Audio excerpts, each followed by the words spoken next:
Hey guys, and welcome to guys. History of Mystery. And look who has just my God, made it. Damien. It's what you call You timing. little late git. Fantastic. Right, Damon. Hello, guys. Yeah, not too bad. Welcome to A Brief History of Mystery, and welcome to our normal Mystery Machine live show on a Wednesday. There is Mr. Late Damien below, Stranger Steve that way, Hi, guys. and welcome Stormy all the way from America. Hey, Becoming guys. a bit of a regular. Thank you Don't so hold much it for against joining me. us tonight. Good evening, Nelly. How are you, sir? Right, tonight we are going to get our geek on. We are going to be talking movies, TV, and not just for no reason. I'm actually starting a new channel that is premiering on Friday. It's streaming across the bottom there, and I'm going to mention it several times today. And it's just something for me because I want to talk about movies and TV and stuff every chance I get, sci-fi, fantasy, and all this sort of stuff. So that is premiering on Friday. Stormy's going to be joining us and our friends from Aliens and stuff. And we're actually going to be talking about why is Star Trek better than Star Wars. So I thought I would do a geek channel and just basically piss half my audience off immediately. Star Wars is better than Star Trek. Yeah, Steve, you should come on so that we can roundly explain to you why it isn't. But I have to say, I'm going to have to immediately go, other than The Mandalorian. I've not seen that. Other than The Mandalorian, it's crap. That's Right. with the cute baby Yoda, isn't it? Nelly, did I just call you a bloke? I'm so sorry. I actually knew you were a lady. Hi, Nelly. I'm so sorry about that. Anyway, right. So we're not just going to talk about movies though tonight. We are, because obviously we are a conspiracy channel and a mystery channel. So we're actually going to talk about how movies have sort of manipulated and, changed society over the years, and how maybe that's sometimes on purpose. And then we'll get our geek on and start talking about movies that we like. So, as I've said on this channel loads of times, psychology is probably the best funded science. It's very, very easy to get funded if you want to do any sort of research project on how to manipulate people. Funded for advertising, and actually governments quite like doing it as well. So there's been a lot of research put in, and they sometimes call it cinema science, on how movies affect our neurological size, how it affects our psychology, what works, why do people, studios want to do it because they want to know like what movies work, what do we like about films, what do we want to watch, what don't we want to watch. But also some would argue the CIA have been very interested in that over the years as well, and actually manipulating us through media, through our news, through our TV, through our movies. Does anybody want to throw anything else in before I start talking about Alfred Hitchcock? Well, before you start talking about Alfred Hitchcock, I think the best number one indicator to see if something is got some sort of military or government theme that they want to psychologically put over to people is if down in the buried at the last of the credit roll, special thanks to the United States Navy. Yeah. Special thanks to the United States or the Department of Defense for helping. That it's just like boom. Stamp of a sign. Seriously, the ones that were. Why were they interested? Yeah, why were they interested? Why are they so interested? Sometimes it's like to advertise like a new big multi-billion-dollar project. Because one of the reasons why they were involved in Top Gun was because the F-15 had just come out. The F-14 Tomcat, had just come out, and it had cost billions, and it didn't have a very good rep. So they sort of went, oh, well, we'll back this movie. It'll make the aircraft look amazing. And maybe people will ignore the fact that we've wasted billions on it and ran over budget and things. So I think that does happen. Yeah. I'm not a fan. My wife thinks it's the greatest movie ever made, and I'm not so sure. I think there was a lot of baby oil used in that movie, in that one scene. But so yeah, what do you guys think about movies and TV sort of being used to sort of manipulate culture and manipulate things? Steve, what do you think? Do you think it does? Yeah, possibly. Yeah, of course it does. Yeah. Even if it's unintended, I would say as well. But I love the XFiles, and I think when the XFiles came out around 92, was it? I think. I've written it down. Wait a second. 93. You were so close. 93. I'm sure it was 92. Apparently not. Unless my dates are wrong. I've got dates wrong before. Filling started. so have I. Yeah, early 90s. I think that. Yeah, Let's go with that. fantastic. And I think that because that covered so many different like genres of paranormal and weird and things like that, that brought about a hell of a lot more like publicity for UFOs and aliens and things like that.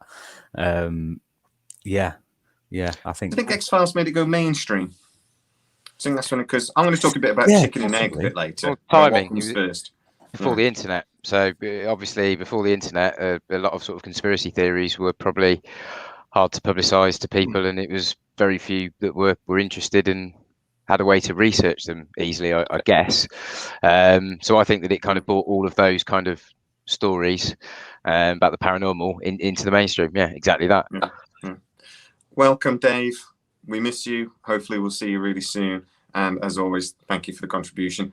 You can actually join, like I say, every week, you can join the Brief History Mystery now, and you can help us make content. And as I always say, the more money I get off the YouTube channel, the more likely is the wife will let me carry on doing it. So thank you very much. Really appreciate it. I think the timing of the X-Files was amazing as well, because I mean, Chris Carter talked a lot about it like coming off the back of Watergate, and how just like people just did not trust the government, you know, at the time. I mean, and they even had a few little like I would keep on calling him Deep Throat, but then I'm thinking I'm misremembering because of the adult movie. It was Deep Throat. It was, wasn't it? It was, yeah. It's so funny when when Scully says Deep Throat. Oh, God, it just makes me laugh. It's a surprising choice of name for a mainstream television show. Yeah, I tend to agree. It was also it was also the voice operator in Metal Gear Solid, I think, which came out on the PlayStation in the mid 90s, didn't it as well? But anyway. Well, I mean, Deep Throat was a character, was a real person in the Watergate. Exactly. And so a lot of crossover. Yeah, a lot of crossover. Yeah, it was. We were talking earlier about where geeks had to go to get conspiracy theory stuff. And if you remember back, like in the back of Rolling Stone magazine or Spin magazine, back in the late 80s, early 90s, there's all these classified ads for little publications like that. Yeah. And there was a magazine called Fact Sheet 5 that had zines. And it was full of like all sorts of conspiracy theories and the history of stuff. And you had to order these zines to find out anything. The other thing is, in the late 80s, there was like a lot of conspiracy stuff starting to flourish on AOL. Back when everybody got 40 million of those little CD-ROMs. It was there, and there was a BBS in Colorado someplace. I don't know if you guys remember BBS, bulletin board system. So if you had a modem, you could hook up and dial in and download files. There's one. Yeah, you're 10. Oh, shut up. Yes, in 93 I was 8, when the X-Files came out. So God. So my memory doesn't go back much further. Yeah, back in the 80s, 84, you had to dial into a BBS called UFO, and it was in Colorado. You go in and log and download all these text files and just read up on them after you logged off. Okay. I mean, I remember back then as well, because I was listening to the radio a lot, and talk radio was like the big new thing around the same time. So and this is what a lot of like talk radio used to talk about. And particularly, I used to listen to like the late night shows, and they would also always have like ghost stories, and psychics would come on, or people that had seen something weird, and they would interview these people, and that was that was how I learned a lot about. And I think also there's like we've got Channel 4, which is like it's like the least popular of the main channels, and they used to have like late night shows on at like 11 o'clock at night, and that was the only way I learned about these things. It would be like a panel show at like 2 o'clock in the morning talking about the fake moon landings. And that was how I learned these things were a thing, that the people actually thought these things, and I believed that the moon landings were faked for years. I genuinely believed it because, the evidence they produced was so believable, It's like, oh my God, that's the thing. So there's this thing about the chicken and the egg. What comes first? Is it the media or the conspiracy theories?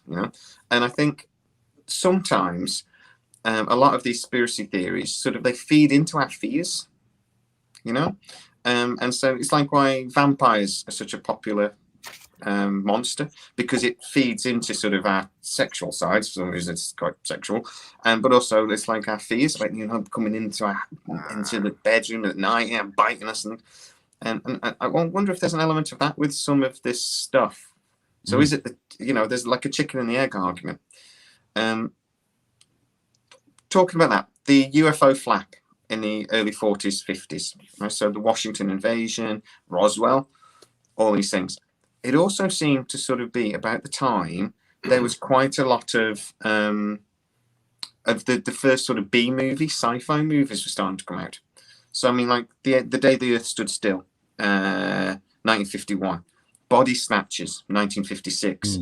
The War of the Worlds radio special that, you know, nearly collapsed a country, 1938. So was the Washington flap driven by real events, or was it people's imagination because of what was going on in the media and, you know, on their TV screens, on their cinemas? What do you think? I mean, the way I found about a lot of this stuff was through a TV show here in America called Unsolved Mysteries. You know, they would have all sorts of shit like that. I mean, Bigfoot, you know, the pyramids of Mars, things like that. But, you know, I think it's, you know, you have a lot of people, especially in Hollywood, that just want to make, you know, films. And so they come up with whatever crazy idea and they run with it. You know, you know, aliens always sell. Let's make an alien movie. You know, there's a line from Contact, you know, where Jodie Foster says, yeah, go get, you know, they're trying to get funding for their SETI program. She tells one of her friends, that, hey, go to Hollywood, get some of that Hollywood money. They've been making money off aliens for years. You know, and so, but then you see something, you know, like Independence Day, which, you know, has that little credit to the DOD at the very end, buried at the bottom of the credits. So why? It's like when Teletubbies came out. I remember when Teletubbies came out. Everybody wait. This is going to be great. To the Teletubbies, Steve. Sorry? I missed that. How is this related to the Teletubbies? This is going to be a brilliant go. Just bringing the whole alien type of thing into youngsters' lives, into our children's lives with things like that, and cartoons of aliens and things. Because when we were kids, we never had anything like that, really. Our cartoons were like Tom and Jerry, Marvin the Martian and stuff we had. Yeah, true. Yeah, true. But yeah, I suppose. I think when I was a kid, we had quite a few cartoons. I mean, like almost all of them had aliens. Really, it's like we were being indoctrinated to it really early on. I think like Thundercats, aliens, He-Man, true, yeah, aliens, Orko, and all this sort of thing. So just remade. Has anybody seen the new He-Man cartoon series? No, He-Man's not in half of it. Oh, really? Right. Okay. You know, I think this brings up two really good issues. Is one, you know, there's always been some sort of, even in early literature, you know, Jules Verne, there was like some sort of aliens and space travel, you know, and of course, you know, in the 60s we had Star Trek, and then Star Trek came after the Apollo, after the Apollo program started, you know, for the moonshot. The second thing is, I think the next time somebody says, or the audience hears Teletubbies, the audience has to take a shot. I'm pretty sure about that. I think that needs to be a new rule. You hear Teletubbies, take a shot. Whatever you got laying around. Unfortunately, I didn't put anything in it this week. Normally, when I'm having my little drinks, there's quite a lot of alcohol in it, but not this week. I mean, if you look at a lot of films about aliens, or, you know, UFOs in particular, that we've created, the majority of them tend to be negative. They tend to be about apocalypse, you know, an alien race coming here to wipe us out, pretty much. Most of them, apart from maybe a few, like, you know, Day the Earth Stood Still, etc. But it really does bias that way. So perhaps it's more of a reflection of our own species within the aliens that we're creating, where it's almost our own characteristics that we're mirroring off onto our idea of aliens and alien species from other worlds. I just think sci-fi a lot of the time does reflect the culture at the time, or the fears at the time. I mean, so I'm thinking about the Cold War, Star Trek. There's a lot of there was a lot of theories that the Klingons are the Russians sort of thing, and the Federation was supposed to be the Americans, and it was supposed to reflect that sort of ideological battle in some ways. Anyone? Well, I totally agree. I mean, it was really overt for the original series for Star Trek. You know, the not only was the conflict of the Cold War, you know, as a background, you know, between Klingons versus the Federation, but also, you know, it was the balance between Enlightenment and fascism. You know, how many episodes involved Nazis? You know, Yeah, that's a good point. Actually, several. Yeah, several episodes just dealing with Nazis, and it just wasn't on the original series. You know, what was it? Star Trek Enterprise. There was the whole Nazi thing. They had a couple episode arc from that, and it was just. There was a big Voyager episode, wasn't it? The Year of Terror, something like that. It was called. Yeah. Where the Voyager's virtually destroyed, and these things they're in a hollow battle, and they're all these aliens are all dressed as Nazis. The Hirogen. The Hirogen. Yeah. Got good memory. Well done. And I didn't know that about I binged it a couple weeks ago. Star Trek, but okay. My Star Trek, I think, has been very sporadic episodes. So I think I've probably not ever picked that up, but okay. Yeah, honestly, man, there's so many layers to Star Trek. That's why, I mean, that's one of the reasons why I love it so much. But every episode is about something else, sort of thing. There's always these little layers to it, and a lot of it is about racism, about sexism, you know, about all these sorts of things. So, I mean, yeah, no, brilliant series. I'm just gonna just a second. Right. So yeah. So I mean, I think there's an element of that, and elements of like I say, sexism and the battle of race again in America, and again like Star Trek and Star Wars and all these series, they really reflect that battle between race in America a lot of the time. How much do we still talk now about the first interracial kiss on Star Trek when you know that Captain Kirk snogged Uhura, and it's now we look at it and just go, why was that a big deal? And they even toned that down. It was supposed to be more overt than that, and they sort of went, well, there'll be riots. So they had to tone it down. There were some rumors that was one of the reasons why it got cancelled. Because there were so many complaints. Yeah, I mean, I think that's partially true. I mean, Nichelle Nichols, so she had a book a million years ago writing about all of that, and she had heard rumors that that kiss with Kirk was one of the reasons why the show got canceled the first time. And you know, Star Trek has done a lot of that. I mean, there was an episode with there's an episode with Riker in like Next Generation, I forget, maybe fifth season, where they run into this culture of everybody's genderless, but they're all asexual. Yeah, everyone's asexual, but there's a culture that said, well, I feel feminine, you know, and he was trying to, you know, he dicked everything in the series, so of course he found one of these chicks. And so she was trying to get asylum with the Federation, you know, but it was this, you know, big problem. So they were addressing it there. They also addressed a similar situation in Deep Space Nine, where Jadzia, you know, she, you know, her symbiote, you know, was, you know, part of males and females, and where she met Kurt, where the Dax symbiote met Curzon as Jadzia for the first time. You know, Curzon says, "My old friend Curzon," and she says, "I'm Jadzia now. My old friend Jadzia." Yeah. And even that was kind of controversial. And then Jadzia, of course, has a relationship with a female that knew Curzon, and it was, you know, full blown sexual. And of course, everyone freaks out over that. But I appreciate Star Trek exploring these social issues a lot. I saw this one tweet a couple of days ago and said, why are you guys so beat out of shape about why are you thinking, science fiction now all of a sudden turned woke? It's been woke for 100 years. You just haven't been paying attention.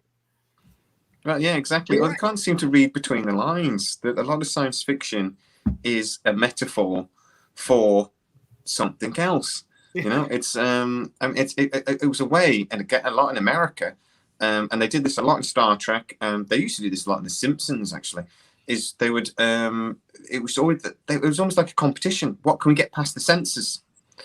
And it's like because it was the only way they could talk about. So it was the only way they could talk about race in 1960s main time TV was to have this metaphor of aliens and if that it's like. So I mean, it really does, I think, reflect the society at the time, but I think it also reflected our fears, and that's where a lot of these, we were genuinely terrified of nuclear war, and so a lot of sci-fi movies and things focused on those fears. But is that sort of reflecting the feeling, the culture, or are they using that? It's like some filmmakers are just like, okay, well, people are scared of nuclear war, so let's do let's do something that feeds into their fears because it will scare people. It's like horror movies; they do it to scare us because people quite like being scared. So that's what I mean. But is it a chicken and egg thing? What comes first? What do you think, Damien? Because I know you've seen a lot about how movies and things have used people over the years. And I think that reality tends to follow in the science fiction of previous years, perhaps for maybe different reasons. I don't know. Maybe there is something to perhaps some of the creators and the creative ideas that some of these people come up with in film and TV inspires scientists to then go down different routes to try and develop the technology. I don't know, like the flip phone that came out.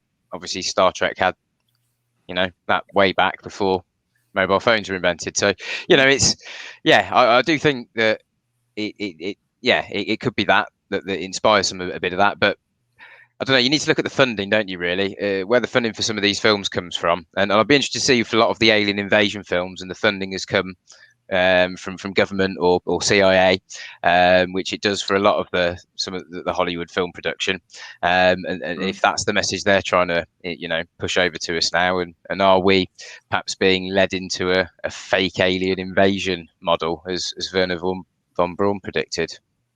Okay then. Well, let's have a look at that then, because a lot of funding does come from government sources. You're right. You have a look at a lot of Marvel movies. A lot of the funding comes from like Georgia, something or other, I forget it. Their logo's like a peach, but a lot of the films are filmed there, so they sort of give them tax breaks and things to keep filming there because it adds to the economy. There's lots of ways that the government can sneak funding into movies. Do you think though that when they sneak that funding into movies, it is just on the nice way of like stimulate the economy, or do you think there's we want you to do this. There's this story, and we want you to do this movie because we've got a reason. Yeah, what do you think? Probably programming the mind. It's in the television programming. It's tells you in the name, doesn't it? what the intent is really.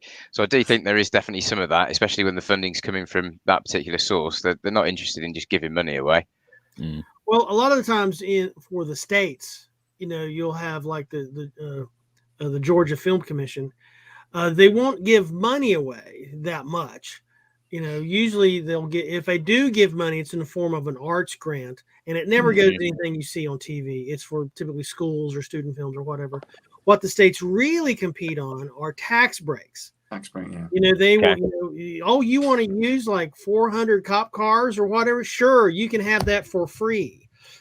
And a lot of, I remember I had a separate career years ago making movies in North Carolina, and North Carolina was number 2 in the nation in terms of production. And we had a very pliant governor and legislature said, whatever we got to do to get movies here, because that's jobs. So movies got huge tax breaks in terms of taxes, like sales tax got all wiped off the chart. Labor taxes, a lot of those things went away. And so states really started competing for that. And then after 93, the U.S. dollar and the Canadian dollar flipped, and that's why X-Files stopped filming in North Carolina and went Shifted to to Canada, yeah. So now these days you see a lot of, like you'll see something at the end credits like "Made in Georgia." That's just Georgia more or less bending over backwards, supplying everything that a production will need just to get the jobs there. Look how many movies were made in Detroit towards the end, in the early 90s. There's loads of films made in Detroit. Whenever you did a film that was supposed to be like the end of the world type of thing, they filmed it in Detroit. Because they had loads of like run-down old factories that, because they weren't building cars anymore. Yeah. But also it was to try and just get stimulus into the city, into the state. So in Michigan. We do seem to be drawn, don't we, to a apocalyptic sort of storylines, though, I think, as a species, because there's an incredible amount of those films that do come out, and now I don't know, and maybe Detroit's just perfect for those those type of films. I guess that's what you're looking for, isn't it? Run down, desolate. Once you clear the populace out. Give a prize if you can remember the movie, because I actually, and this isn't me tricking you, I can't remember the damn name of it. Do you remember the film? And it was all about conspiracies and aliens, but it was Rowdy Roddy Piper, who was actually really, really good in it, the wrestler. And it was there was all subliminal messaging everywhere. It was Gordon's messaging, and he puts the glasses on, and he can see as the world really is. Come on, somebody in there. Wasn't the title of that They? Was it just called They? Was it? No. Was it? I haven't seen it in years. It's one of those films that's disappeared into the archives because maybe it was a little bit too on the money. It's on it's on Amazon Prime. I can't think of that. Is it on Amazon Prime at the moment? Get in. Sure, I've got to watch that. Yeah. Somebody make a note of that for me. They Live. That's it. They Live. Was it They Live? They Live. Yeah. It's fantastic. Bazza. Thank you, Bazza. You did it, sir. You did it. Thank you very much. I hadn't seen your first note come up, but well done. It's on Amazon. Yeah. I'm doing as part of my new channel, I'm going to do like a news video every Saturday morning, and it's going to be what to watch. It's like John Mnemonic is on Netflix at the moment, things like that. I'm adding They Live to the list because that film, I mean, for one, Rowdy Roddy Piper, how good an actor was he? But also, it's just, it was just so on the money about what we as a community kind of believe now, that, these things are like, but also subliminal messaging. It was banned in America. It was made illegal because they suddenly realized it really, really works. These flash messages that are just too short for your conscious mind to sort of catch, but you subliminally take in the information. And in the 50s, they were using it at cinemas. They were like flashing up little things of hot dogs and stuff like that. Yeah. I fancy a hot dog. But also, you can do it. Imagine Coca-Cola are in on that as well. No. But they're not allowed to do that anymore, so they just do it in slightly different ways. You think? I mean, if we talk about advertising, in movies and TV and stuff like this. I mean, is that we all know TV and movies are used to get us to buy crap. It's not just the adverts and the breaks. It's in the films. It's in the stuff. How much of an impact do you think that's had on our culture? The way we not just purchase things, but what we think is good and what we think is bad, from a product point of view. That's all advertising is. Yeah. That's the whole purpose of it. I mean, after filmmaking, I went into advertising for 20 years, and I can guarantee you that's all it is. How to make you scared of something, how to get you to buy something else. And you're talking about how, there's tons of funding for psychology. I think worldwide, the advertising industry spends probably about $1 billion a year just on psychology, brand psychology. It's trying to understand when something sells and when something doesn't. Why? But also, I mean, it's also that they have a product and they go, I mean, I've seen this on a few sci-fi things over the years, So I've got a product. Nobody wants it. Do an advertising campaign and then it comes the next big thing. The one recently, remember those fidget spinners? Which were a thing, people hold on to them. They were designed for kids with ADHD and stuff. And then somebody got hold of it and it was supposedly the first big internet sort of push that they used YouTube and stuff to sell these things, and they sold billions of them. Kids just sat there going, because some idiot on YouTube as a as an influencer told people to go to buy them, and it was an advertising smash.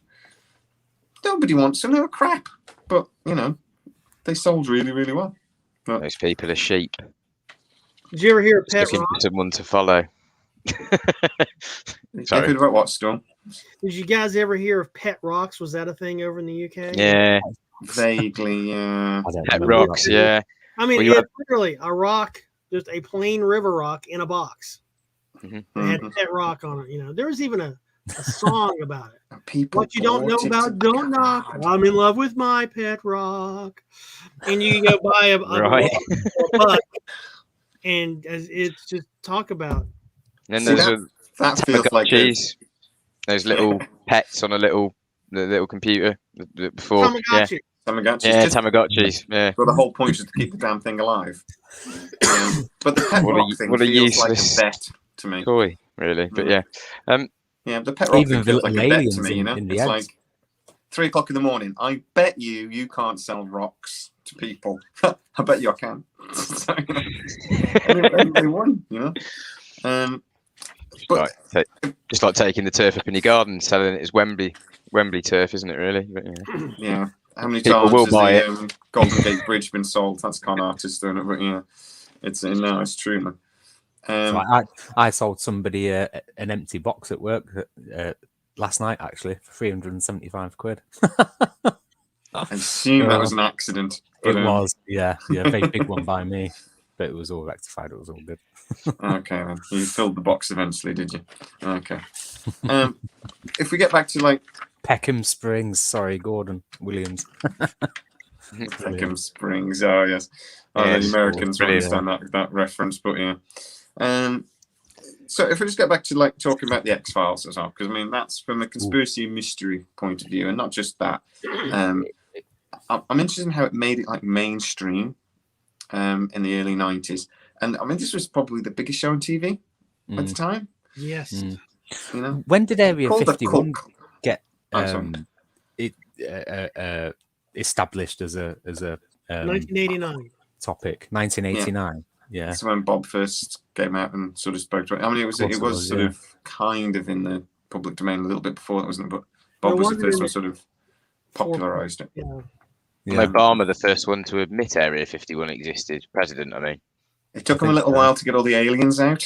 That's So right. it took him a long time to admit it after Bob Lazar, didn't it? If it was Obama, I think it was. It was, yeah. We've buried the UFOs 3 miles deep, and you want us to move it? God damn it! That's why everyone knows where it is. It's like, It's all at Diego Garcia now, probably some remote South Pacific Island base. I'd imagine that's probably where you'd stick it, wouldn't it? Out in the middle of nowhere. Also, I mean, I've been reading a lot about Diego Garcia recently because we're going to be doing a video on it, Damien, about a secret project from the 60s called Project Magnet. It wasn't really a secret project, but it was an interesting project. And so in the last 5 years, they've been doing basically doing loads of digging at Diego Garcia and putting things underground, but nobody really knows what. So it's sort of like, what you're digging? It's only actually on public record because they've been getting loads of like boring machines and diggers basically.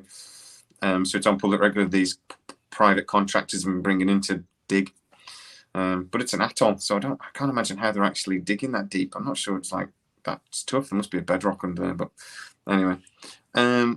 So yeah. Oh, the thing I was going to say about Hitchcock earlier. Hitchcock actually said that creation is based on an exact science of human reaction.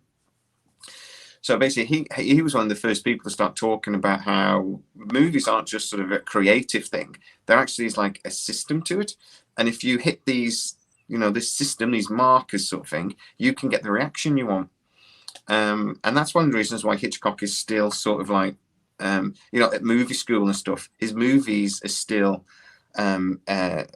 researched and explored and, used as teaching tools because he was one of the first ones to have this like, first, second, third parts of the movie, and you build up tension, and particularly the use of music and building up tension and things. And So what do you guys think about like sort of the way movies are used, not just to manipulate us maybe, but to like as a teaching tool? Like how government sort of uses schools against us sometimes, to manipulate us, our culture. Do you think they're using movies and the media in a similar way to sort of control us?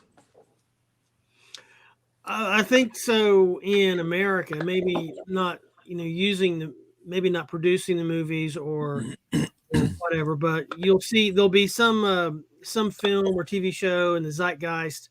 This was very much alive and well in the 80s and 90s, and you'll see some politician or some political party come out against it and railing for, like I'm remembering when Ellen DeGeneres came out as gay on her TV show. I mean, the craziness of the Republican Party coming out so hard against Ellen DeGeneres in that show for her being gay, it guaranteed that every human on planet Earth that had a TV knew that there was a TV show called Ellen that had a gay character on it. Yeah. And so sometimes I think, and of course, this the fake outrage, just makes whatever it is popular because, at least here in America, whatever we're not supposed to have is the very thing we want. We got to have it. We can't have beer on Sundays. We demand beer on Sundays. We get it, and we never buy beer on Sundays again. Reverse psychology. And I think, the response from government, whether they're, you have the DOD bitching about something or how somebody was portrayed in some, Iraq movie that portrayed the Iraq war rather negatively. I think it tells you everything you need to know about what their position is. And they're kind of maybe pissed off because they don't have the control over the filmmakers. And then, it's really difficult to have control of anything once you have, platforms like YouTube or God help you, Twitter or Facebook. I think it's interesting with the Iraq War, the early Iraq War, so how many suddenly war movies came out. Everything like Saving Private Ryan and stuff like this, but like heroic war movies. To get the population behind the troops, isn't it? I'd imagine the funding came from the military probably for them as well, or part funding, part tax breaks, however you look at it. But I'd imagine some funding as well. Yeah, exactly. Yeah, it's exactly that. Yeah, it's training people how to. I think it's always after the conflict is when you start seeing the films that are sort of like the gritty truth. Vietnam, a lot of war movies, sort of like building up and trying to, like legitimize the Vietnam War and like heroic movies. It's like 10 years later that you start seeing the, the films that like really show that actually maybe this wasn't so good. And that this was a violent, brutal conflict. Like the John Wayne movies, like Green Berets, etc., which is all gung ho and heroic and pro-America and everything. Yeah. And then along comes Francis Ford Coppola with Apocalypse Now. Yeah. It was more, I would say, a documentary. Because it talked about the same themes that Cronkite was talking about on TV back in the day. And it was, the Vietnam War, and I've known people that lived through that, and it was horrible. A little story, no names. A friend of mine, I knew him back in the 80s, called back up with him again maybe 5 years ago, had dinner. And when I knew him back in the 80s, I knew he did 2 tours of Vietnam, had severe PTSD. Then I didn't know what to call it back then. He was just, shell shock, I think was the term. But he went, is like in 2015, 2016, I think he went to the VA hospital with a loaded gun, a loaded 45. He sat in the car for 3 hours. And Jamie, you being in psychology and in the military, I think you can understand it a little bit better. So he sat in the car for 3 hours with the gun, with the loaded 45. Do I go in and get healed from this because I've had it with me? I can't live with this anymore. Or do I just end it all now? It took him 3 hours to decide that, well, if I go in, I can always come back out to my car. If it doesn't work, then I can kill myself. And thankfully, he recovered from, he learned to deal with the PTSD, got on meds, et cetera, et cetera. And so the DOD doesn't want you to hear the stories of my friend that suffered grotesquely in the Vietnam War. So yeah, let's show them the John Wayne. We sure as fuck don't want to show them Apocalypse Now. Or the homeless in California, with all the veterans perhaps, and they're pictures they don't want on the telly. Yeah, or movies like American Sniper. Things I like was, this as well. I was listening to Joe Rogan actually. The problem in California is ridiculous, isn't it? They keep pumping more and more billions into it, don't they, to help the homeless, and then you've got all these people on like big 6-figure salaries. They're basically just farming the homeless. It never gets any better. Most of the money that goes to homeless programs never makes it out of the city. Yeah, I mean, here in California, here's what LA was doing. Their big plan to help the homeless and lower the population. Literally, they would take a bus down to Skid Row in Los Angeles and ask anybody who wants to go to Hawaii. I am not even joking about this. They load up the bus and they would charter, a jet, and they'd fly them to fucking Honolulu, let everybody off. And that was how that the city of Los Angeles was dealing with the homeless problem. And all of a sudden, Hawaii's trying to figure out, where the hell are all these homeless people come from? They're living on the beach, they're eating coconuts, fishing, it's just, I mean, and they were starting to island hop and live up and down the chain of islands. But yeah, it turned out LA was flying the homeless. They stole that idea from us. We went, we've got all these criminals and we've got an island on the other side of the world. Let's move them there. So it's your Thank fault. you, Australia. But yeah, and it's a disaster, and they can't, and because the housing crisis now, the thing that's going on is the eviction moratorium has ended, and every city now has horrific tent towns, just homeless towns. The interstate that runs from California all the way to the Canadian border, I drove that a few months ago, and every interchange, every intersection of the interstate, the 4-lane, there's a village of nothing but tents living under that. And that's about 1,000-mile road. It is horrible. Even in pricey Venice Beach, there's a 2-mile line of homeless people. Tens of thousands of people. My 2 points. Just in lots of ways, you have an amazing country. I'm going back to New York soon, and I can't wait. And in lots of ways, your country sucks ass. It does not look after people. No, what is wrong with a country that you have your, this is way off topic, but you have a thing, something like Obamacare, where you're just thinking, we'll just try and we won't give free healthcare, but we'll just try and give you some healthcare. And the Republicans go, no, that's evil. What do you want about? Why would you want to do that? It'll cost too much. Sorry, are we really going to argue over helping people? This is what, we're the wealthiest country in the world. Other countries do it.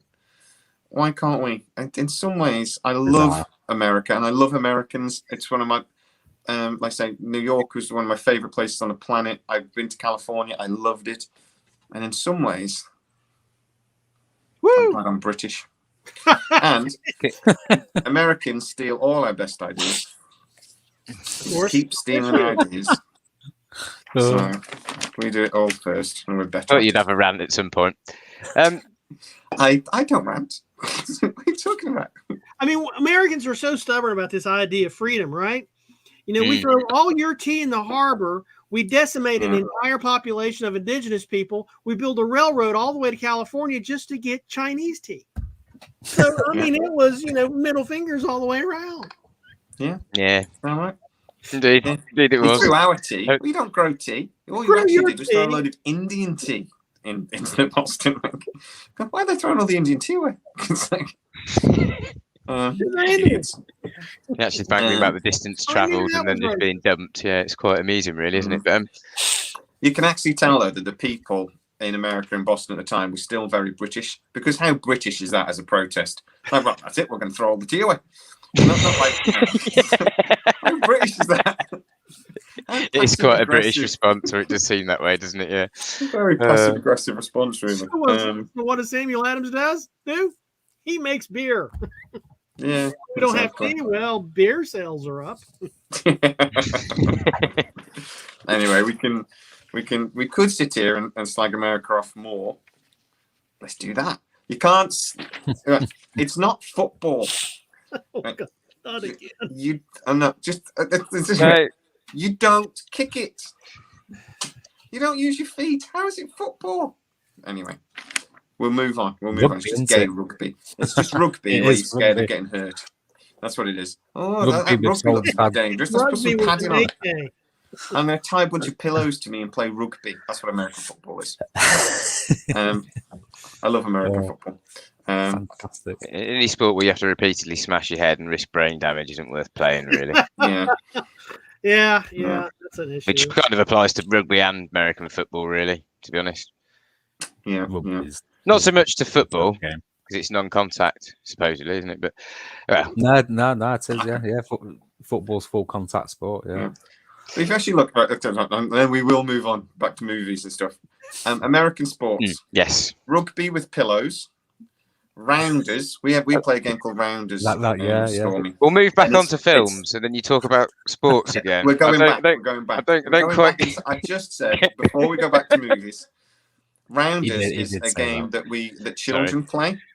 And it's basically baseball or softball is probably more likely. But we stop playing it as soon as we get to like 12 years old, and we go, we could play soccer instead. Why we're not football? See, I did it then. We're going to play football instead. And the other game we play is you guys have basketball, which is the national pastime. Basically, we call that netball, and only girls play. So I mean, sorry guys. Right. Oh, fantastic.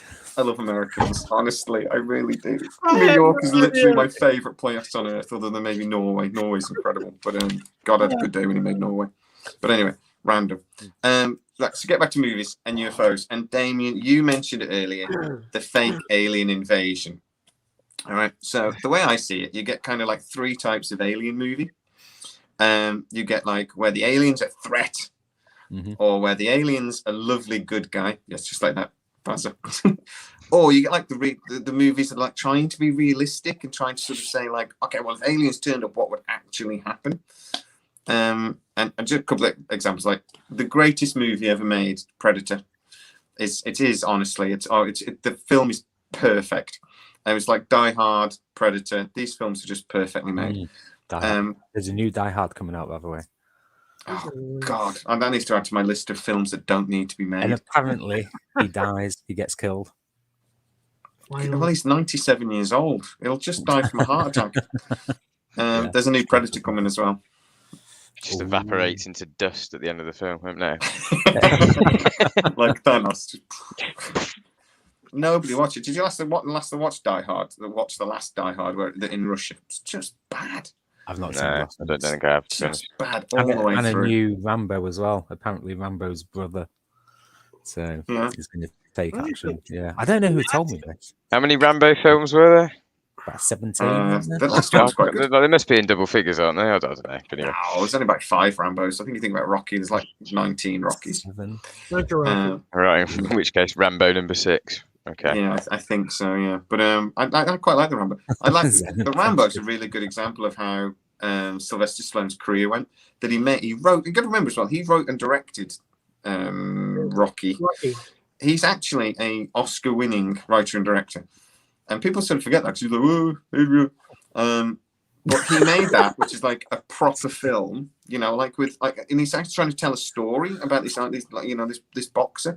And then he made Rocky 2, and then Rocky 3 was okay, but Rocky 4 was just a balls out like stupid movie. It's actually one of my favorites, but it's a balls stupid movie about Americans versus Russia, and then he does that big speech at the end. He's had his brains kicked in for like 10 minutes, but 10 rounds, but he has that big speech at the end. And Rambo's exactly the same. Rambo 3 is just it's just a popcorn movie, whereas the first Rambo was about the Vietnam War. And him coming back from the Vietnam War and not having anywhere to go. It was like a serious movie. And I think that's like Sylvester Stallone's career went. Genuinely amazing. Sold out. Stopped being popular, so then he tried to make serious films again. And he's making the last Rambo film, the last Rocky film. They were actually genuinely good. It was the Expendables, him and a bunch of old 80s. I've seen that. Action film, There's another Expendables coming too. Yeah. And then I Yeah. think the last thing I saw him in was Guardians of the Galaxy. Hmm. I think it was. Yeah. Do you know the reason I like the Expendables though? It's because it's not pretending to be anything. Oh, it's Mhm. just it's just Just have fun. a stupid Sorry. 80s action movie made now. Yeah, And yeah, they it's don't- just that, isn't it? They don't try to pretend. You know, it's like Commando from Arnold, you know, the Arnold Schwarzenegger Commando movie. That's not pretending to be anything. It's just a stupid action movie. When there's like 50 people shooting at him, they all miss, and he just goes dead, dead. You know, it's not. It's a terrible film in lots of ways, but we love them. But so we've got the movies that are like the aliens, a threat. We will go back to this topic, I promise. And you've got Independence Day. And one of my favorites. Have you guys seen Life? Ryan Reynolds is in it briefly before he gets his head Yeah. exploded. Yeah. It's a fantastic movie. They're on the International Space Station, the few scientists, and they find like this tiny little organism, and it reacts to them. So it seems to be intelligent, but it's just like looks like a bit of like clay or something, and it moves and things. And then as it sort of like attaches itself onto different things, it sort of evolves and starts growing. And if you haven't seen it, honestly watch it. It's a fantastic movie, and the end is, I won't ruin the end for you, but it's probably like, whoa, that's brilliant. Ryan Reynolds gets the alien goes in his mouth, and it crushes him, it kills him from the inside, basically. It's And then he becomes fantastic. Pokemon. He doesn't become, yeah, well, he did become Pokemon. I like the Pokemon movie. I love Pokemon. Yeah, I love the shit out of that, man. That was anyway. Now is this also, you said his life? Is this also Jake Gyllenhaal also in it? Jake Gyllenhaal's in it, yeah. Yeah, Judge Gyllenhaal, yeah. I've not seen that. I totally forgot. I'll have to go. Fantastic movie, honestly. And like I said, the very last scene is just genius. It's proper sci-fi, like, whoa. You think they've won, and then you realise that everyone's dead. So everyone's in trouble. Spoiler alert. Sorry. I said I wouldn't ruin it. Did a little bit. But I'll tell you how. It's You fantastic. did all of it. All the way through, it's fantastic. But then you get so do you think a lot of these films are then on purpose? Because we've already said how sometimes movies are used as Gordon agrees with me. Sometimes movies are used as a metaphor. So you know they're used as like when times of war we can use sci-fi movies to tell a story. Do you actually think sometimes they are though on purpose? And Damien, you mentioned the Project Bluebeam. Do you think that we are being pushed in a direction, and certain elements of the government are using media to push us that way? Yeah, I think that film Paul is pretty on point with Nick Pegg and Simon Frost. Well, Nick Frost and Simon Pegg, rather, if I get it out. Yeah, those two. I think that's on point where Paul says, Agent Mulder, my idea, you know, like, and they've been drip feeding people images of my face, so when you do meet me, you won't freak out. Yeah, I think that's probably spot on, to be honest. I think they've been doing it for a long time. I mean, let's look at the official 9/11 film. That's quite an interesting one, isn't it? I'm pretty sure that was in some way government funded. Look here, this is how the whole day happened, and you just ignore a lot of other stuff. So it's I think they do quite a lot of it, to be honest. And that was the same thing with 9/11. They did a lot of heroic movies. Yeah, you know, immediately after, you know, like Twin Towers and Cage, I think, in it. Yeah, the Nick Cage I think one. it was actually called, what was it?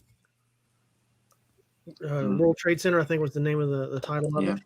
And they did a film with the aircraft, wasn't it? Let's Get 'Em, the aircraft. They did a movie with that as well, didn't they? And I've never actually seen it, but yeah, they did a few of those. And the Iraq War, again, they did a bunch of like heroic movies. It's like Four Kings with George Clooney. Sort of like a good film. Goal or something. That was but that wasn't that the first Gulf War when we went into. I think it was actually, but I don't think it was released until actually it might have been pre 9/11. I'm not sure. I think it was, But again, it's that sort of movie where it's like these cheeky chappies who are going to steal some gold, and you know, it's like these sort of films get made. Hurt Locker. Hurt Locker was a good one, wasn't it? Actually, about the IED. It was really. Yeah. There was another one that was on the negative side of the war. It was I forget the actor's name, but the title was The Valley of Elah, I think it was. Yeah, I think It I've was seen about this some sort of mission went wrong, and there was a government cover up, and this dad of the fallen soldier is trying to find out what the truth is. Tommy Lee Jones was in it. Tommy Lee Jones. Tommy Lee Jones is in everything. He's in everything. He's a great actor. Yeah. Yeah. He's a bit like Morgan Freeman. He's in everything. Mm. He's in everything. It's And like also- what films? It's easy to list what films think- he's not been in. I think Samuel L. Jackson takes the biscuit, doesn't he? Him or Yeah, Sam him Jackson. or Harrison Ford. They keep fighting, don't they, for the top of biggest grossing actor. I mean, he does like 3-4 films a year, doesn't he? Yeah, Sam Jackson, I think, is the highest grossing movie actor of all time. Isn't He was, and then he was in him and Star Harrison Wars Ford and- have been flipping. I don't know. I'm not maybe. sure who's top now. I tell you what, Tommy Lee Jones did a great, and it was kind of like a sci-fi movie, but it really wasn't. Space Cowboys. I love that. Yes, yeah. Totally campy, totally popcorn campy. Yeah. But actually, a real conspiracy theory that they and one I completely believe. It was illegal to put nuclear weapons in space. It still is under the military, even though that seems to be a treaty that they're ignoring more and more, to not militarize space. But of course, the Americans, Russians would put nuclear weapons in space. Of course they would, because that's the easiest way to make sure that your enemy has almost no warning. It's just like launch the missile from right above your heads. If they didn't do it, they tried. But that's the whole premise of the film. I think we want to do it. I'm just not sure that perhaps there might be something else out there that doesn't want us to be able to do it. Because UFO Disclosure Project, there's the gentleman that talks about an intercontinental ballistic missile with a nuclear warhead just falling out of the sky after the UFO zaps it from 4 sides, 4 different sides. And you've got various people saying how around nuclear installations, UFOs seem to stop the capabilities of these nuclear stations. So I don't know. I'm not so sure we have perhaps got nuclear capabilities in space yet. God, I hope we don't. I hope we don't. Fucking Christ! I mean, well, we've talked about the Elizondo and Todd alongside of the UFO movies. That all the UFOs are a threat and invading our airspace, and we should all be worried. How about if we talk about the degree side of things, and where actually aliens are all lovely, and they're all here to help us. And films like E.T., Paul, like you said earlier, Damien. The Day the Earth Stood Still, The Abyss. I love The Abyss. Yeah, great. Like the underwater, the submerged drilling platform. I just love that as a technological thing that this thing was created by James Cameron, and I don't see why we haven't built that. It was an awesome thing, but just a fantastic movie. And there's no threat. There's no killing. The only killing is what we do. Cameron has this other film, that Avatar, where it's all flipped. Humans are the evil aliens. Yeah. Then you have this indigenous species that's intelligent, fighting for their livelihoods, and so kind of Cameron did both ends of the spectrum: the friendly aliens toward the crazy, the crazy humans, and then the crazy humans going into alien territory and screwing their crap up. Yeah, so, that was not a subtle metaphor in that film either. Like how America and the Native Americans, was not subtle. Not at all. Really, what generally happens when one civilization bumps into another and ends up fighting is the stronger technologically advanced civilization wipes out the weaker one.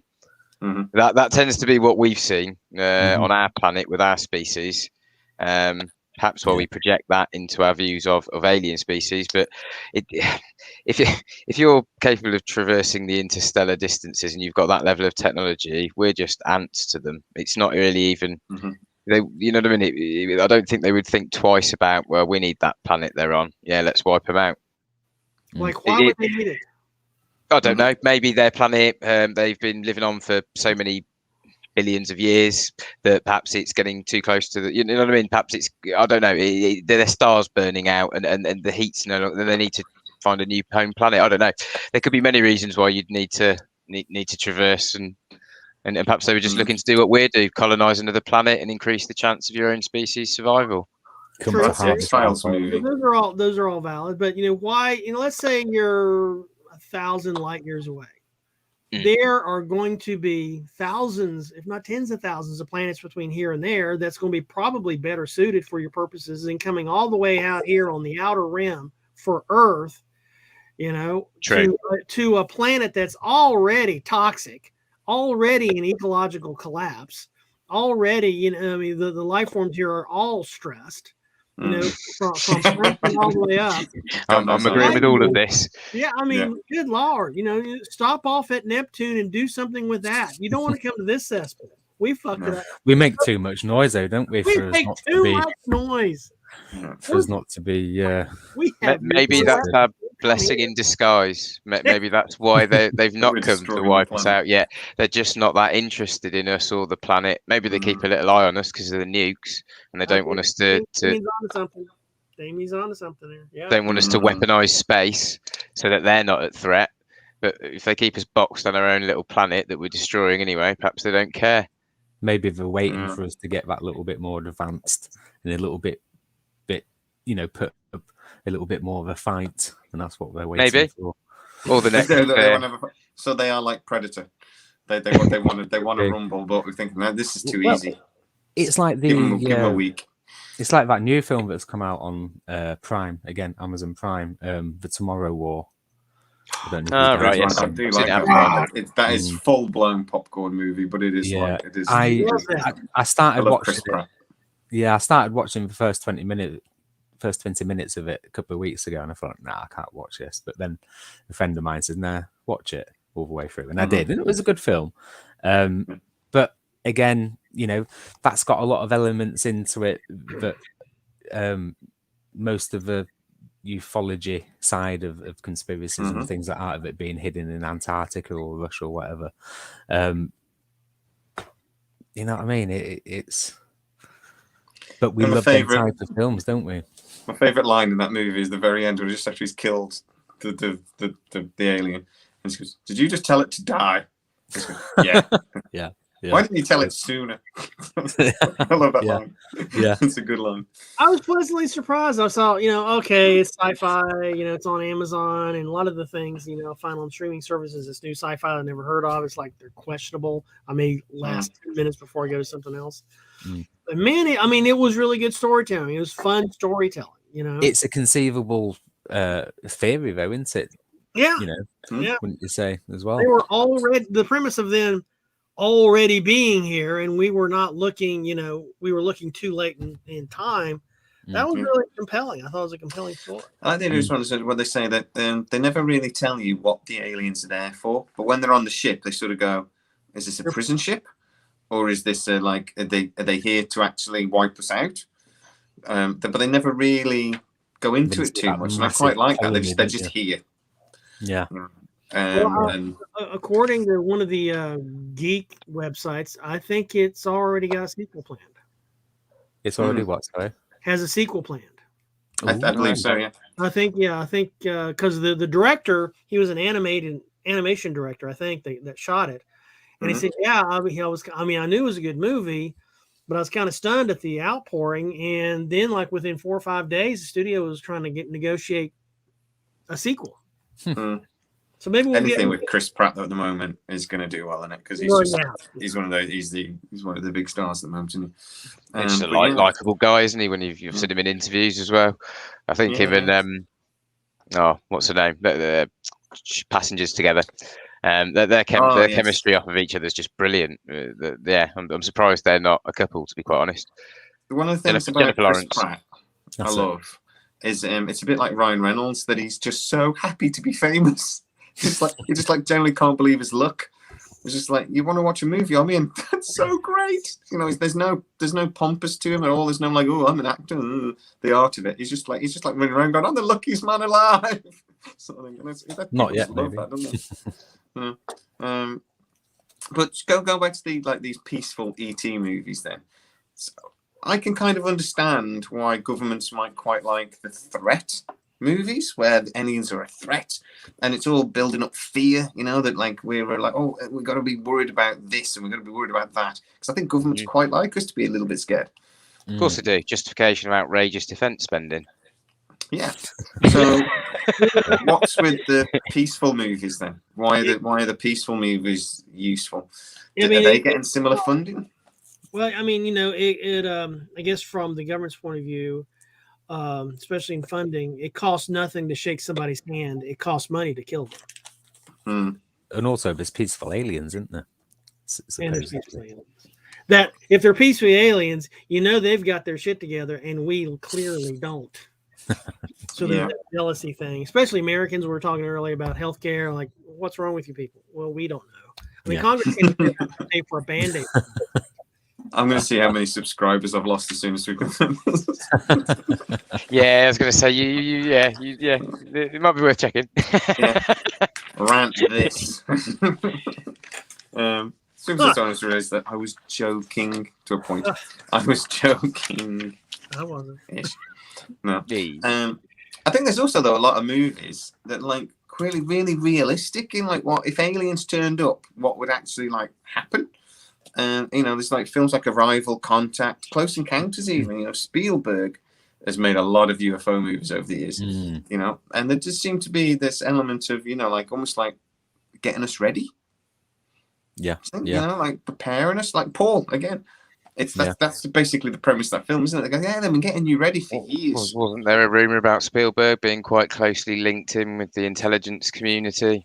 Yeah, and having some quite high friends in high places, supposedly being Quebec as well. Perhaps fed information to make films about to a certain extent. I don't know.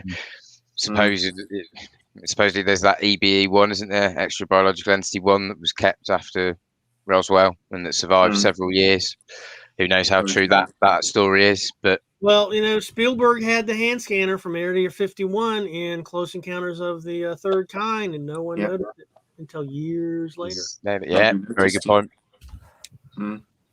It seems to me that there's. I always think with the UFO story as a whole, their best weapon, the CIA's best weapon, is confusion. The Starman, I forgot about that. That was a great movie. Oh yeah. No, not seen that one. Oh, it's Jeff Bridges. what's his name? Jeff 70s, Bridges. Thank you. And the dude. So I love Jeff Bridges. Great movie. Yeah, I do as well. Yeah. Yellow was since Independence Day. Is it Jurassic? Yeah. Yeah. So there you go. So I mean, it seems to me that like the CIA's best weapon against us is to confuse us. And it's like, and that's maybe why they make the threat movies, they make the peaceful movies, they make the everything else movies, and why they're constantly pumping us with this information and false information and misinformation, and everything. It's because it's really confusing. And, Disney actually did. I mean, it's documented that Disney worked with the government to produce propaganda films, specifically short films starring their cartoon characters. There's messages in them films as well. Yeah, I mean, Walt Disney actively participated, and let's make them. And there you could used to you buy all of those collected on DVD that Disney would tell you, and they just didn't care that you knew that these were propaganda films. Yeah, I mean, Germany were making them. We made them during World War II. You got to wonder if are we still making them. And that's the point, isn't it, that we never stopped making propaganda movies. I think Russia's still making for the kids of their cartoons. Bloody hell. Have you seen them? Yeah, particularly in the 80s and 90s, didn't they? But I think the government, I know the government completely understand the power of storytelling. And we've always told tourists, we've always told stories. But before TV, you had to sort of create the images yourself. When somebody told you a story, you created the images yourself and you imagined it. And you think movies and TV and the media is the perfect way to sort of like program the human brain, because the images are there. We take them on board. It changes the way we think. There's actually a lot of research been done to say that the what you watch on thing and it affects our language, and this actually physically changes the way we think. It physically changes the way our brains are programmed. So the government from like day one has, I think, really understood that, and that's why there's so much research go into neuroscience, and they to the point where they call it neurocinema. That's actually got its own little in Monica sort of thing, and they actually look how much it affects our brain. And they encourage parents to sit their children in front of the televisions for as much time as possible when they're at home. Teletubbies. They give them the state to go and educate them from with a rating books system of approvals that are all produced by the same few men that run the big multinational companies that control all of the Western European sort of syllabuses and all of the stuff that's taught to all of the children. And you combine that with all of the television, and then you think the parents don't really play a great role in bringing up their own children. No. They've got a perfect little system. I don't want to know what they do. Honestly, my kids have come back and tried to show me what they're learning at school, and I've no clue. Yeah. Can you help me with this maths problem? And I'm like, yes, mate, of course I can. I know maths. And I'm like, you're only in first year. I'll know this. Yeah. No. Cool. I have no clue what you're talking about. I have no idea what that is. Linear equations and all this thing. Just a quick question to the panel, guys. Go for it. Excuse me. How much truth do you think that there could be in a fake or an alien invasion that we seem to be getting sort of pushed onto? Why don't you guys take it? Because I've got a strong opinion on it. So go on.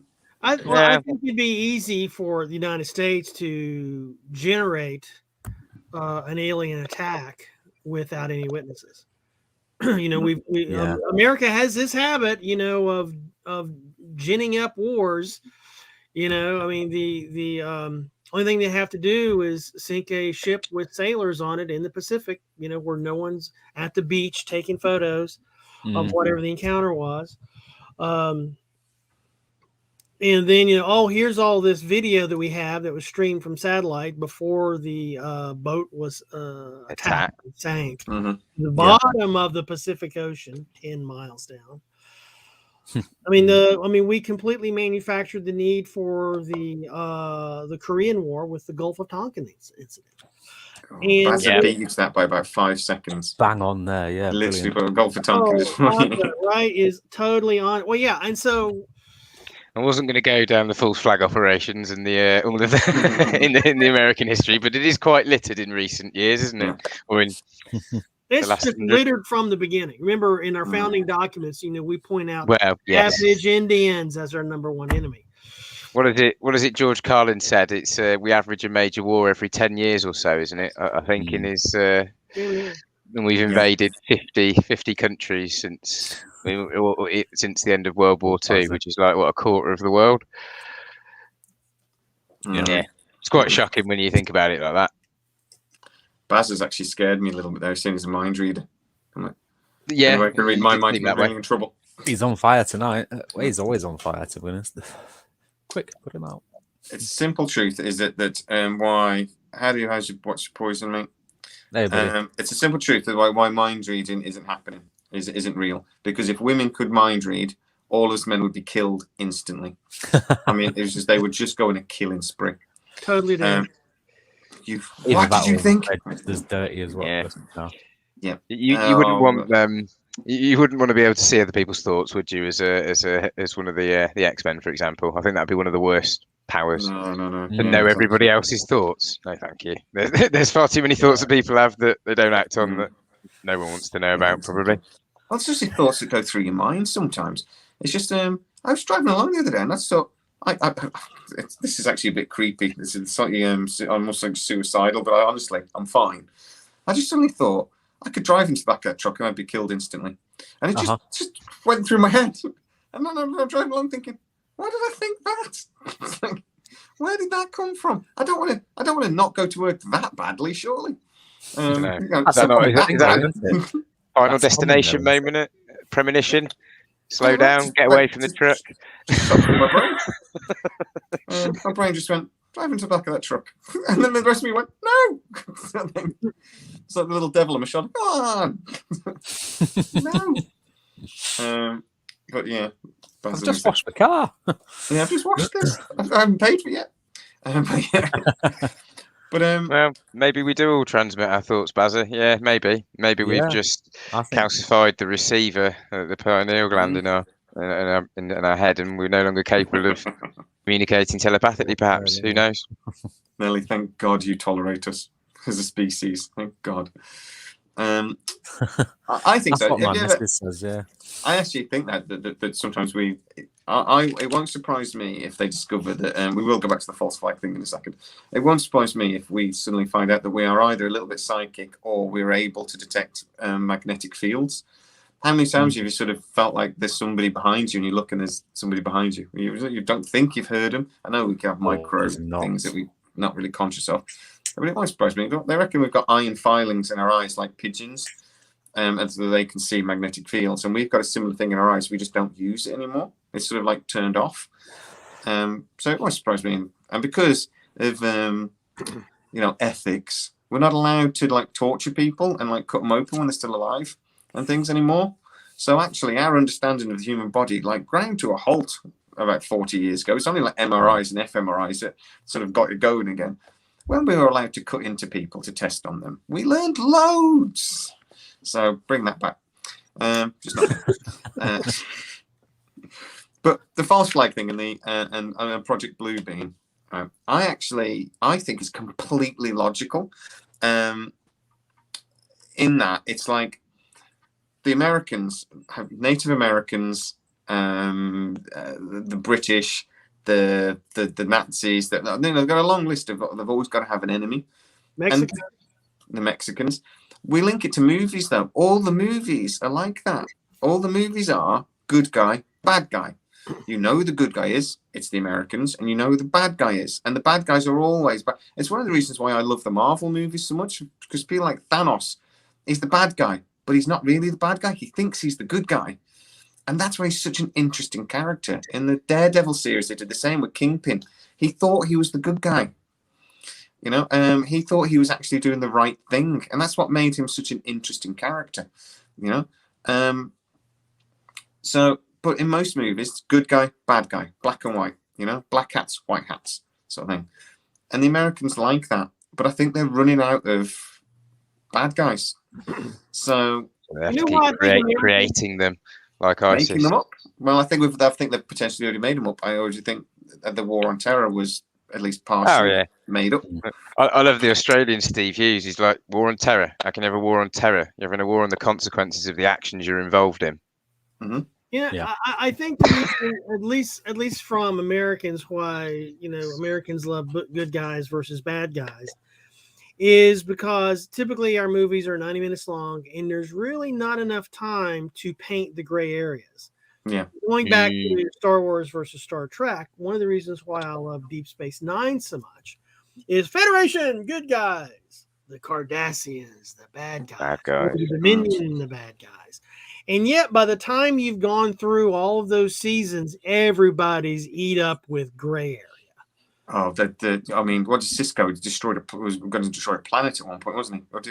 Destroy a planet. Him and Garrett cooked up an idea to kill a Romulan diplomat to get them falsely into the war. So they staged their own false flag ship. False flag, yeah. And Damar being an absolute jackass, and until he's talking about, the Dominion, why would they do such cruel things to children?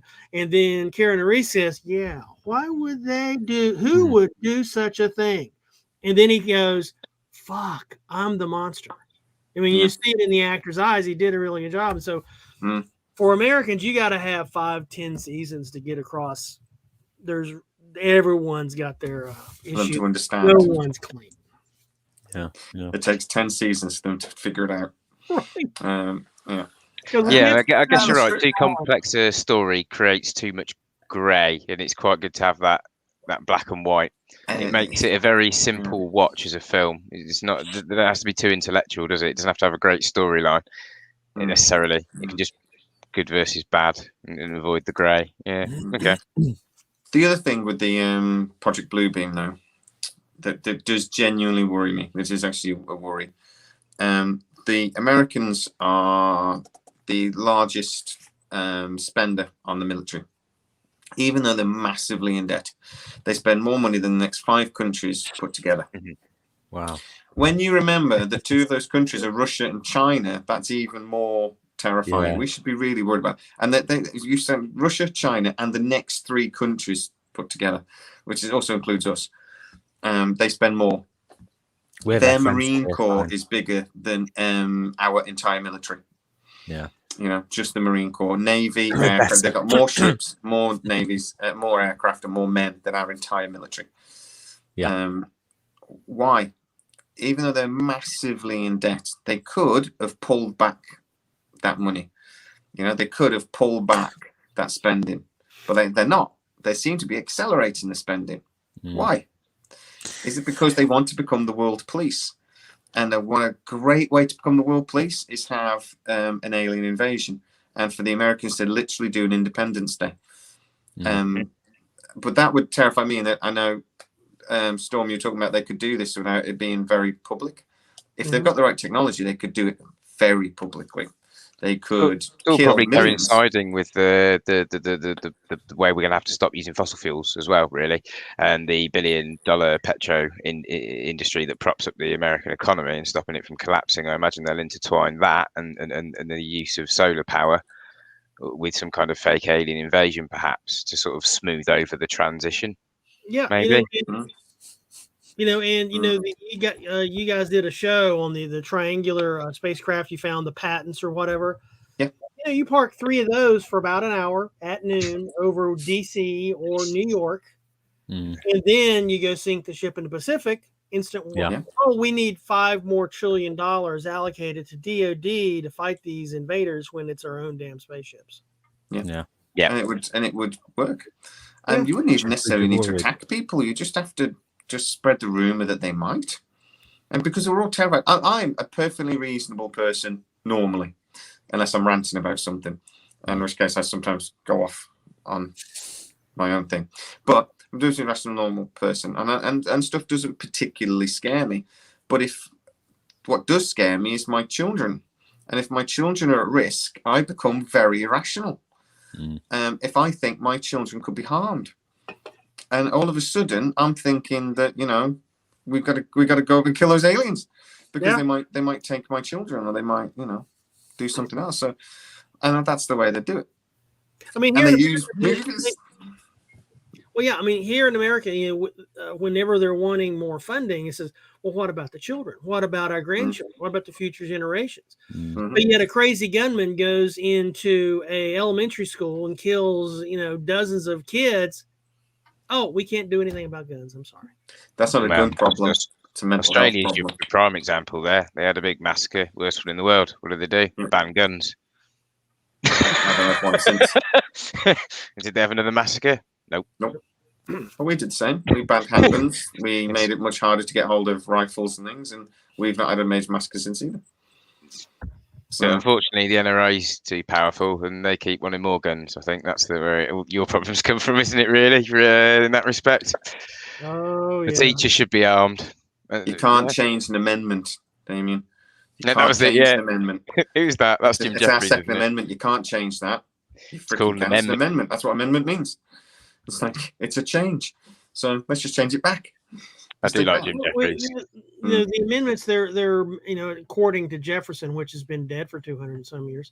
It's you can change the amendments. It's just we don't have the political will. I mean, to get the amendment, to get an amendment to make Africans fully human, it took a civil war, a constitutional amendment, and 600,000 dead people to get that shit changed. Yeah. So I was just laughing at Baz's comment, to be honest, in the middle of that, about him having his AK confiscated by the police. I'm assuming he's an Australian national. Damn it. The thing I was thinking about, you just mentioned Jim Jeffries talk about guns, and goes, the best argument, the only real argument for having guns is I like guns, and I like guns, but I also like tigers. I don't want one in my living room. Yeah, it's just like tigers are a beautiful animal. I don't want one. I don't want one as a pet. I love guns. I love Rambo movies and all this sort of thing, but I don't want one. There's more wild cats in America that are domesticated pets that have been let loose than there are in Africa, I think. Yeah, that is a thing. There are more domesticated tigers in just Texas than there is wild tigers in the rest of the world.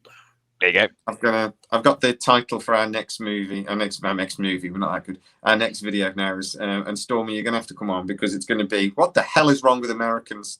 What is wrong with you people? And we'll just list it. I'll come on with camo paint all over. Yeah. I think he's on a subscriber downswing binge at the moment, Jamie. At the moment, I know. It's a joke. Oh man, that would have been a great show, man. Think of all the US hate you'd have gotten. Yeah, all the engagements that YouTube would have just eaten up. I already annoy enough Americans. Every so often somebody puts a Trump comment on, I annoy Americans. The thing is, I don't have a problem with American people. I've got a problem with the American government. It's a big difference, isn't it? People are different to who they're governed by. It's massively different. Stormy, you don't seem like a gun guy to me. I have no problem with them, but I do not own them. There you go. Yeah. Everybody else around here has guns. It's just I'm just the one guy that doesn't. Not for you. Yeah, well, that's your personal choice, isn't it? At the end of the day, it's better things to spend your money on. I don't know. You can buy coffee instead of buying guns. You can buy biscuits, right? Biscuits. When I was in Walmart in America, we couldn't find the whiskey. So my mate wanted a thing of whiskey. So he says, "Where's the alcohol aisle?" sort of thing. He goes, "Oh, you go down there, past the bread, past the gun aisle, and then it's the next aisle." and we were like, "What?" We're in Asda. What are you about? Oh yeah, wow. Yeah, the AKs are on offer at 250 or 249.99. Deal. Buy one pistol and get a semi-automatic rifle for half price. I just love how they put the guns next to all the alcohol. That seems like a bad idea. Yeah, but possibly. They go well together, though, don't they? Guns and alcohol. They do go well together. Yeah. Happy days. It's my I don't know if I should be saying this, but my stepson. Anyway, Damien laughed so hard he broke his internet. Go on, sorry, Damien. Sorry, Steve. Yeah, he bought a replica gun for the internet. Yeah, it was a bit concerning. But, yeah. Okay. All right, guys. So it's been a brilliant chat. I don't think we've actually solved anything other than it's opinion, isn't it? Yeah, it's hard to find proof. The only way you find proof is following the money, isn't it? Really, and if you can prove funding from particular things into particular things, and then you can sort of imply direct, implications from that. Otherwise, it is just what people think, I guess. And just as an interesting tidbit, a third of our subscribers are American. And nearly half of our views are from America. We love the Americans, though. We do. I do. We do. Oh, I do. yeah. This is why Stormy's here. Because we love Stormy. Right, so my new channel that does premiere on Friday is called Sidetrack, by the way, which is a genius title, I think you'll find. Possibly, I might have actually seen Stormy's channel, Sideworks, the corner of my eye, and was thinking about Star Trek at the time. And then thought, Sidetrack, that's brilliant. And then later one thought, it's a bit like Stormy's channel. Yeah. Till later. But I'd already made the t-shirts by that point. So unlucky. More science. It already exists, Jamie. That's why you've probably seen it before. It's on Quest TV. It's on Quest TV. Damn it! I googled it. I found a museum that used to be called Sidetrack. I just googled Sidetrack and it came up with Quest Television immediately. Oh, screw it! I'm glad that's not Session time. Sideworks. I have it a little bit spelled differently from this science museum that I grew up with, called Sideworks. SCIWORKS. Yeah. And then they became defunct and changed and got bought out by somebody else and dumped the word altogether, the branding on it. Now it's the Brenninger's Children's Museum or some shit like that. So I just said, Sideworks, mine. Yeah, it'll do. When I googled it to check, that didn't come up, but an old museum did. But it was shut, so I went, I can have it then. That's yours. All yours. And I've never Okay, watched yeah. Quest TV in my life and never will, so they won't mind. It's Freeview, I think. Is it Quest? I'm not sure. Yeah, Freeview Quest in is, the on, UK. Quest is all right. It's a good channel.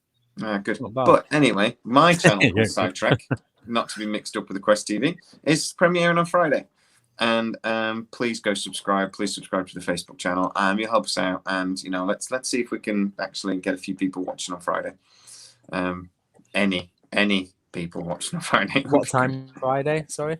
8 o'clock, I think, but I'll double check and I'll get it on our groups anyway. Yeah.